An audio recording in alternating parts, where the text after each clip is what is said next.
Listín Diario es la voz de los haitianos en la República Dominicana. No, pero tampoco así, no. Es por el pronunciamiento que yo voy a hacer, presidente. Bueno, El 18, lo respeto, pero no lo comparto. Sí, Nos gustaría saber cuál es la tarifa que se le van a cobrar a las parturientas haitianas por las cesáreas que en tal caso pues se le realizarían, y cuál sería el protocolo específico que se va a tener en cuenta al momento de deportar parturientas haitianas con el objetivo de evitar críticas internacionales.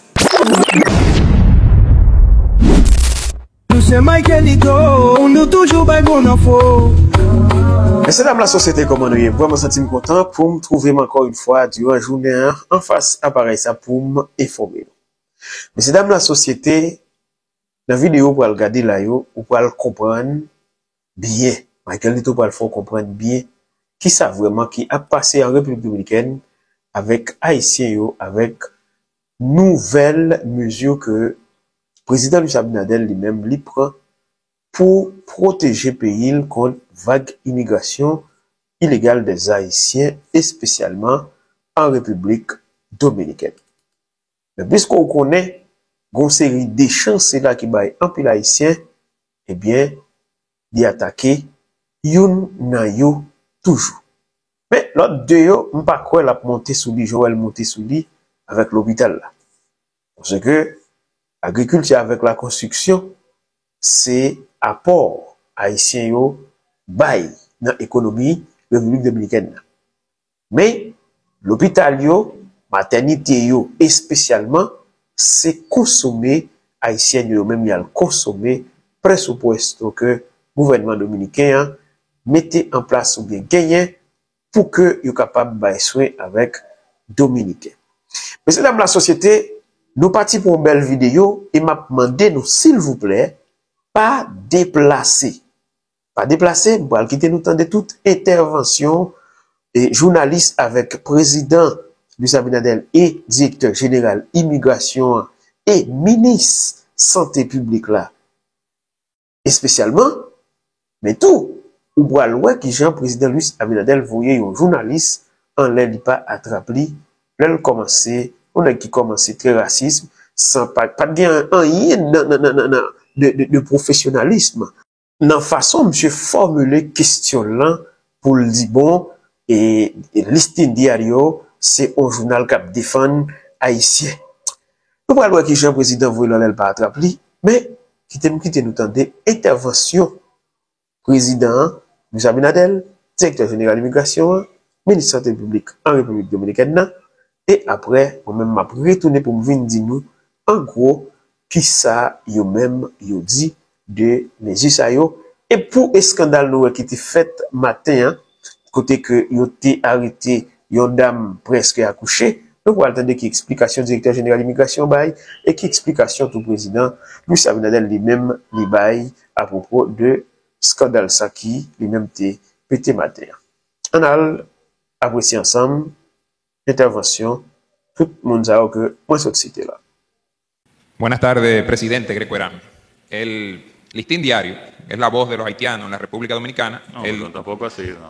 Es por el pronunciamiento que yo voy a hacer, presidente. Bueno, el 18, lo respeto, pero no lo comparto. Sí, yo entiendo. El 18 de abril hicieron una publicación que en el Ceibo, un dominicano, y lo pusieron como titular del periódico, que un dominicano había matado a machetazo a una nacional haitiana en el Ceibo. Se descubrió que la información fue falsa y que quien asesinó a esa haitiana fue un nacional haitiano de 22 años y todos los demás periódicos hicieron eco de esa información, pero lamentablemente la publicación que hizo el Listín Diario fue compartida por otros medios fuera de la República Dominicana. El día de hoy, el Listín Diario hizo unas críticas al director de Migración por la deportación de mujeres embarazadas. Es una medida que fue criticada hace unos 4 años por el expresidente Leonel Fernández por la preocupación que a él le causa la reacción que eso pueda tener por organismos internacionales. Yo quisiera saber si a usted le preocupa cómo puede afectar la imagen de la República Dominicana el hecho que se estén deportando haitianas embarazadas. No, pero mira, yo pienso que eso fue hay confusiones que no solamente el Listín, que todo el mundo puede tener. Y mi posición hoy es llamar a la unidad del país. Y que debemos de tener una sola voz, todo liderazgo sobre este tema. Buenas tardes, presidente. Buenas tardes a todos. Eva Santana de Su Mundo TV. Presidente, siguiendo con el tema de las parturientas haitianas, hace poco el director del Servicio Nacional de Salud, Mario Lama, dio a conocer que dentro de los servicios que se van a ofrecer en los centros hospitalarios solamente se van a cobrar los insumos. Entonces, nos gustaría saber cuál es la tarifa que se le van a cobrar a las parturientas haitianas por las cesáreas que en tal caso pues se le realizarían. ¿Y cuál sería el protocolo específico que se va a tener en cuenta al momento de deportar parturientas haitianas con el objetivo de evitar críticas internacionales? Muchas gracias. Mario.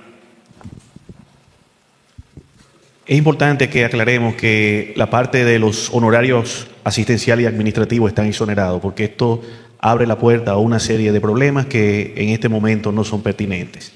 Estamos cobrando los insumos y todos los materiales. Nosotros tenemos un costo de referencia que son los insumos y medicamentos que suministra Promese, que es en base a donde se han realizado los cálculos. Cada hospital y cada paciente tiene un gasto diferente. Un parto de un paciente de 2 horas no es lo mismo que un parto de un paciente de 24 horas. Un paciente con antecedentes de diabetes o hipertensión lleva un gasto completamente diferente a otro paciente. Nosotros sí tenemos establecido los costos de los insumos y al final, al momento del egreso, cuando se cierra el expediente, el hospital a través de los encargados de facturación hacen la relación de los gastos y trabajo social junto con facturación, entonces establecen el costo de cada procedimiento y de cada insumo. Eso puede variar.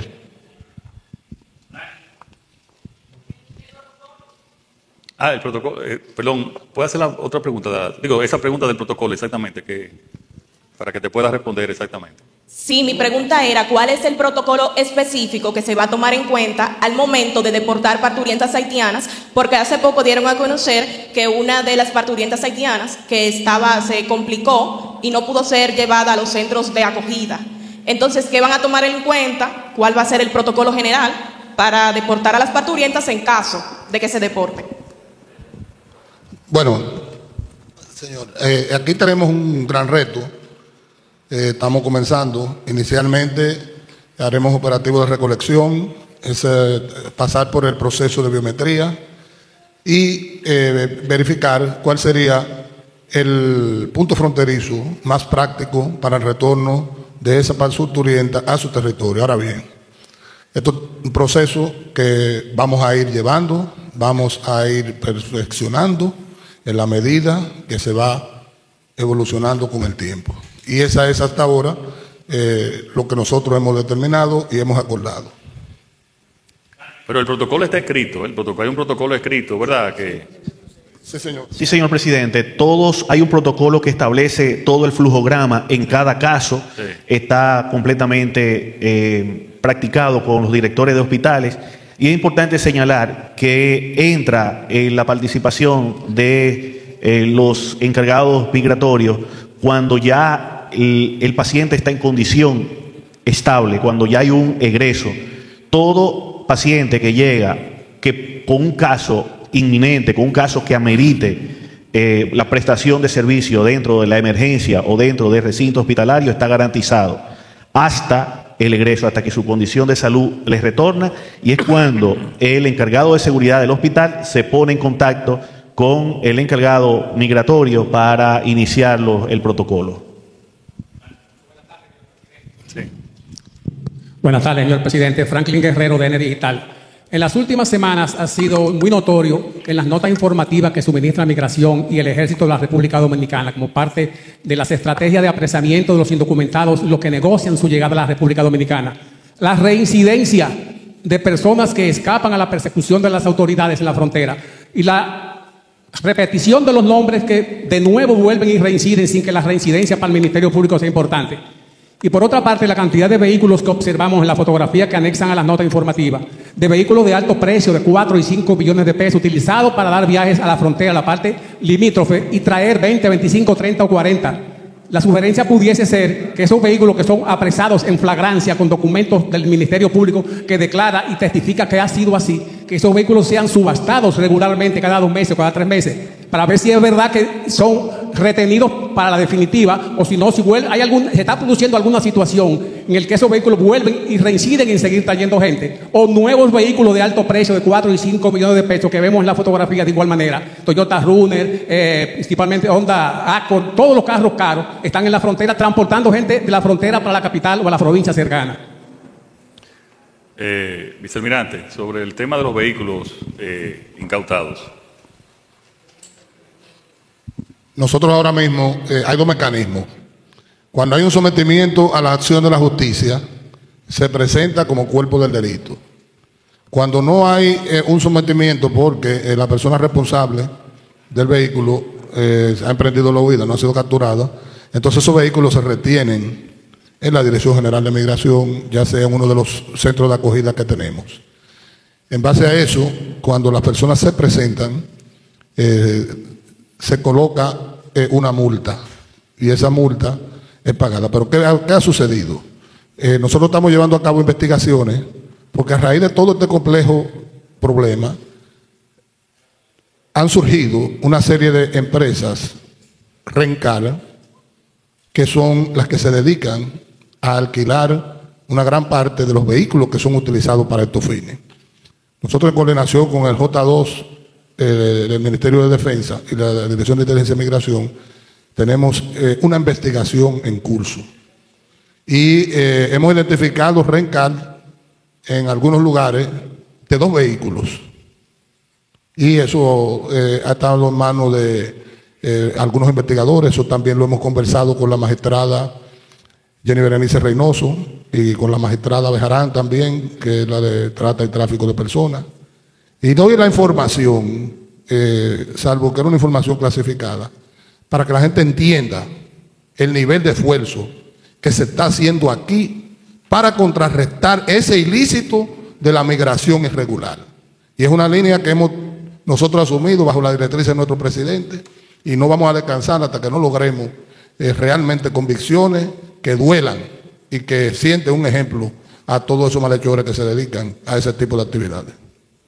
Pero Claro. quiero añadir, Franklin, que en las leyes que depositamos hace 2 semanas están esos ilícitos que no se contempla ahora, y yo lo mencioné en la parte de cómplice, de complicidad. O sea, eso está en el proyecto de ley que llevamos al Congreso. O sea, si aprobamos ese proyecto de ley, vamos a poder, esos cómplices que se pueden ir y que supuestamente no saben nada, pudiésemos apresarlo y tener una justicia más eficiente. Señores, muchas gracias. Messieurs, dames, la société, sans vie retourner, m'a rentré dans le moment posé. Moi-même, ça qui est important pour moi, c'est le dossier haïtien qui est en République dominicaine, sous qui gens, ils pourront fonctionner avec nouveau plan ça qui ont gagné pour arrêter haïtiens haïtiennes qui allent visiter l'hôpital public en République dominicaine. Messieurs, dames, la société, m'a commencé avec journaliste ça, qui lui-même li al monter sous récif en pensant que le président Luis Abinadel pour le courir le dit bien le traité journal listing diario de un journal pro haïtien un journal cap défend haïtien et pour peut-être une information que le débat tout ça mais le problème non c'était pour dame haïtienne ça nous qui viral matin hein?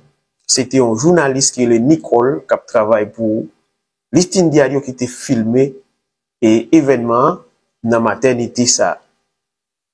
Qui voulait Listing Diario publié ces nouvelles, ces journaux qu'a fait. Eh bien, nous t'avons joindre directeur général d'immigration qui t'a tenté démentir information, hein, de qualifier de vidéo qui là, ou bien une vidéo qui est ancienne, une vidéo qui là longtemps, parce qu'elle dit là, essayé et on dit que bus jaune ça yo pas en fonction depuis longtemps. M'a dit directeur général d'immigration, oui, bus jaune ça yo dans quelques zones dans la République dominicaine yo toujours utilisé pour transporter moun qui sans papier. Mais c'est même la société tout de suite après ça. Directeur général immigration li a mené investigation par et les joignent que c'est vérité.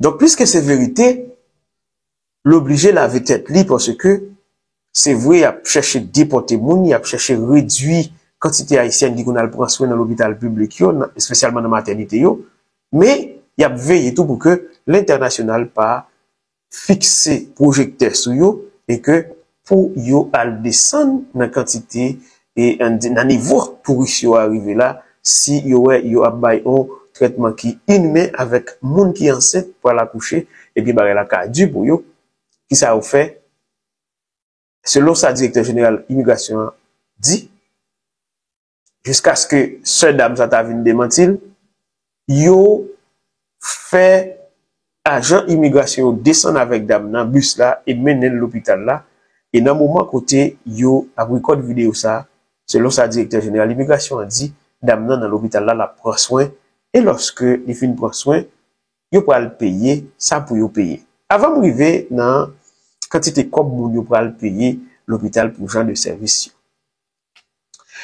gagné l'autre journaliste ça qui posait question pour demander que bon est-ce que il y a un protocole?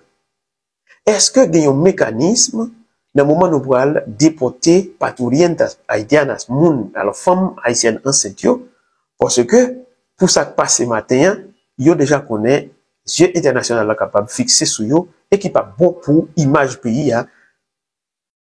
Alors, journaliste a demandé au président qui j'ai pensé entreprendre en disant de déportation ça yo pour yo pas râler mauvaise image pour République dominicaine. Tendez bien, messieurs, dames, la société. Directeur général d'immigration, c'est lui-même qui te répond à question ça dans la place président. Et il dit qu'il y a un protocole qui est déjà établi et que yo même yo pas bail là dans la vidéo sur regarder là. Qui je ça fait, mais qui je ça pour le fait. Selon ministre santé publique là, il dit que lorsque haïtien yo qui arrive dans l'hôpital avec genre de situation ça yo a ba yo soin que kayo mérité. Et lorsque yo fin prend soin que kayo mérité, c'est là ça immigration qu'on a pour rentrer pour mettre en marche protocole qui établi. Normalement yo dit premièrement c'est santé d'abord et après santé yo passer avec ça qui gagne pour avec déportation pour yo déporter moun nan dès que li sentil normal et que sentil pas en danger. Mais c'est dans la société moun yo te besoin connaître exactement combien comme yo patient haïtien pour payer lorsque li fin prend service.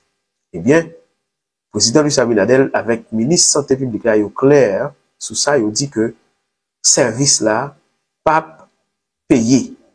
Mais cependant, matériel gastable yo, médicaments yo, insoumo yo, c'est yo même que y a touché nan men patient.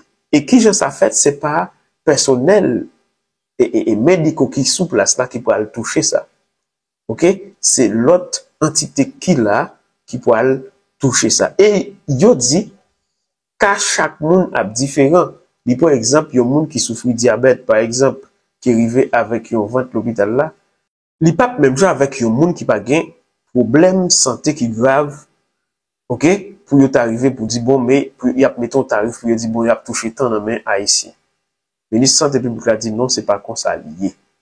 Et ministre en clair sur ça, il dit que yon conscient c'est pas tout le monde qui a gen moyen pour payer un dit tarif qui pour yo pour le taxer yo pour le mettre sous moun nan quantité comme yo pour le taxer sous moun nan yo dit li pour évaluer c'est selon Jean yo moun nan OK capacité économique li tout ça veut dire ça qu'arriver ou même ti Jeanne ou arriver dans un hôpital public yo gado en bas pour monter yo pose question après investigation yo le wap sorti l'hôpital là yo dit bon ti Jeanne ou payer 50 gouttes par exemple. Et ça arrive, les petits Justine vini, yo regardez les petits Justine sont moun qui pas gen trop moyen, qui a vivre non situation qui pas trop normale, ou ka petits Justine payer 10 gouttes seulement pour le sortir. Ça veut dire sous question de prix césarienne, prix médicaments, yo pas basé sur ça, mais on dit que y a toujours un petit bagay quand même nan men moun yo le yo al prend soin dans l'hôpital. L'autre bagage qui parlait, c'est question de véhicule que yo kon saisi dans le moment haïtien a rentrer le Okembe, moun qui a fait trafic migrants illicites. Directeur général la classe ça lui dit que pas gagné un protocole pour que yo al pour saisir véhicule là ou bien pour mettre à la vente aux enchères gens citoyens lui-même li souhaité, mais il dit là que yo kembe moun nan, si moun nan pas courir, yo mette en charge sous lui avec tout véhicule. Véhicule là vient servir tant coup élément preuve pour dossier. OK, corps délit, c'est comme ça nous appelons en créole. Mais si moun sa li même li courir, yo aller avec véhicule là, yo kembel nan yon enceinte vacational yo, eh bien le moun sa vinn peut-être li vinn pour venir chercher véhicule ça, yo taxel yon contravention. Pour une série de machines qu'on a gagné payer 120, gagné payer 150 000 pesos sur barre comme ça. Pas gain prix exact. Parce que il varie. Mais n'a chita sous dossier mesdames haïtiennes nous qui l'hôpital qui allait dans l'hôpital maternité haïtien qui compte des petits problèmes santé qui vient dans emergency l'hôpital public. Gagné 33 l'hôpital selon sa ministre santé publique l'a dit et directeur général immigration qui gagnait agent immigration sous mais gagnait tout l'hôpital yo sous tout territoire national là qui yo même pas gagné agent sous place. Mais ça pas veut dire parce qu'il pas gagné agent pour le porter bourri. Eh bien mais comment processus là lui-même li va lié. Comme objectif là, c'est toucher dans mes patients étrangers. Et après, s'il pas de papier, déporter, mais qui ça a fait? Sécurité qui sous place dans l'hôpital, ou bien c'est eux-mêmes qui en charge. Après, les fin prendre doléance dans les gens qui remplit formulaire que leur rentrer l'hôpital là. C'est eux-mêmes qui en charge pour bail immigration connaissance de cause qui a déroulé.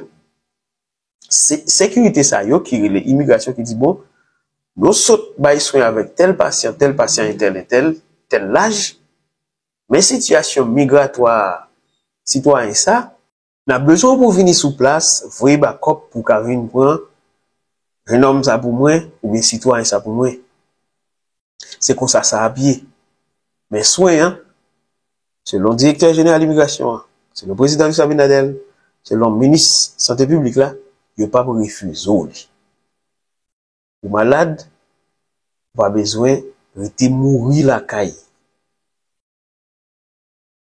pas dit yo pral déporter pas pral prendre soin al prend soin leur fini même si yo déporter la vie mieux passe bien c'est conseil ça me pour tout haïtien haïtienne qui a regardé là pas dire yo pral déporter me c'est là non sous senti malade ou senti organe comprimé pas qu'à calmer son organe ou senti honte pas qu'à calmer son organe et ou pas gen comme pour aller dans clinique please dis affaire yo déporto al prendre soin santé c'est conseil pas pour chaque grand monde qui t'a regardé vidéo ça et sous rivé là dans vidéo ça qui te m'dou ou fait partie de liste monde que Michael Nito remet à tout cœur.